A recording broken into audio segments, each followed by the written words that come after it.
Okay, let's do a therapy letter where we help people out with advice. Get your problem on there. It's very easy. Go to the Tony Scott page at kmjm.com. Dear Tony, a couple weeks ago, my wife and I took a cruise to Mexico. Now, before we left, we started looking around for a dog sitter for our year-old Chihuahua. Well, a coworker heard me talking about this and volunteered, saying her and her family would be happy to have a dog around the house for a few days. When I asked her how much, she said no, she refused to take any money. We dropped the dog off the night before we left with detailed instructions. A couple days into the cruise, I started getting these strange messages from her.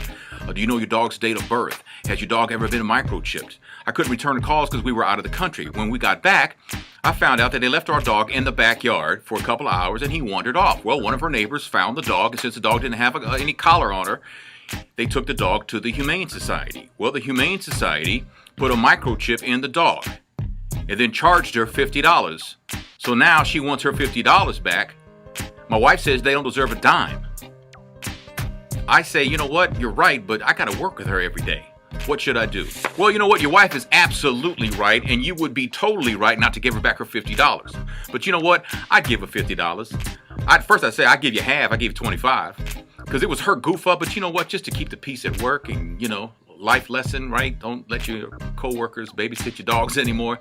I'd give her the money and not even worry about it. That's just me. But your wife is right. What would you do? 556-6104. We'll hear from Tammy coming up next.